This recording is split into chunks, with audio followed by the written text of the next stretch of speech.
At kaugnay pa rin sa pagpapadisqualify ng COMELEC kay Laguna Governor E.R. Ejercito dahil sa umano'y sobrang paggastos ng eleksyon 2013 at iba pang usapin, makakausap po natin si COMELEC Chairman Sixto Brillantes Jr. Chairman, magandang umaga po. Si Ivan Mayrina po ito. Yeah, good morning, Ivan. Good morning, Opo. listener to. Chairman, lumabas po sa investigasyon na umabot daw po ng more than 20 million pesos ang nagastos ni Governor E.R. at malayo po ito sa dapat 4.5 million pesos daw na gastos lang, ano? May paraan po ba para ito'y mapabulaanan niya o mapatunayan niyang hindi totoo at ma-lift yung kanyang disqualification? At tama yun, kasi magpapile naman, I suppose, magpapile siya ng motion for reconsideration sa desisyon ng First Division.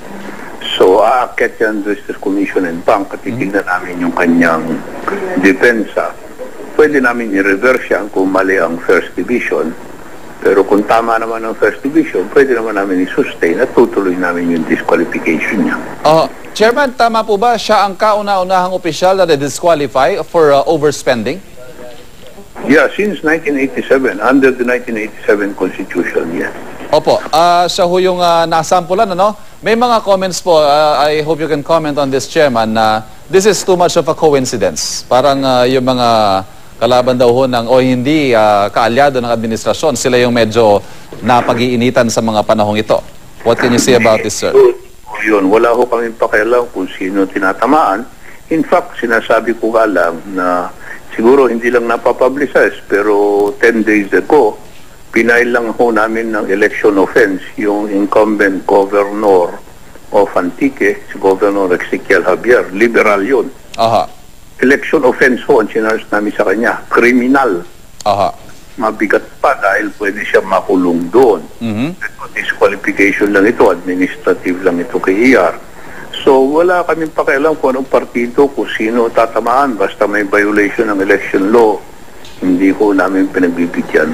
Wala akong koneksyon sa politika itong aming mga desisyon dito based on evidence ho ito. Balikan ko ho yung kaso ni Governor Ejercito. Since siya ho yung una na madi-disqualify for overspending, meron pa po kayang susunod? Marami pa ho siguro. Rine-review namin lahat. Napakarami ho ng rine-review namin dito. Lahat ng mga sinubmit nila ng contributions and expenditures, ino-audit ho namin lahat. Lahat ng lalampas, tutuluyan ho namin. Opo, how high up are we going, Chairman? Hanggang sa national positions po kaya? Lahat po review namin. Senators down to the lowest council. Chairman, ito hong 3 pesos po ba? 3 pesos per registered voter ang ayon sa batas? Ang nakasaad sa batas? Tama, ito po ba ay sa tingin ninyo realistic? Hindi. Talaga mababa na ito. This is a very old law. Actually, Republic Act 7166. I think 1993. I think it requires amendment already. Pero in the meantime, alam naman ng lahat na yan pa rin ang talagang limit, no? Marami ng proposal to increase the amount. We will have no objection if the law will, if the legislatures will increase it. But in the meantime, wala ko kaming choice kung hindi implement yung batas, no? Alam naman ng lahat kung ano limit yung 3 pesos. Chairman, senaryo ho, sakaling maging, of course, mag-a-appeal ho siya, no? Didinggin nyo ng unbank. Pero sakali ho maging final and executory ito, ano ho mangyayari? He will be removed as governor. Uupo ho yung vice governor, tama po ba? Permanent vacancy, magsasucceed yung vice governor. Okay, one last point, Chairman, ito hong barangay elections naman natin, magsisimula na po yung gun ban. You may want to remind itong mga kandidato po natin at lahat na may kinalaman sa eleksyon. Yeah, at 12:01 tonight, we will enforce the gun ban. Kasi September 28 na, start na ng election period at 12:01 tonight. We're putting up checkpoints all over the country already, as what we did in previous elections.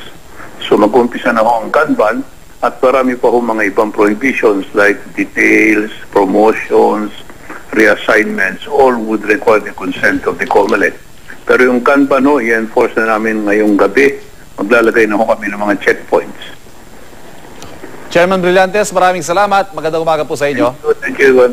COMELEC Chairman Sixto Brillantes Jr.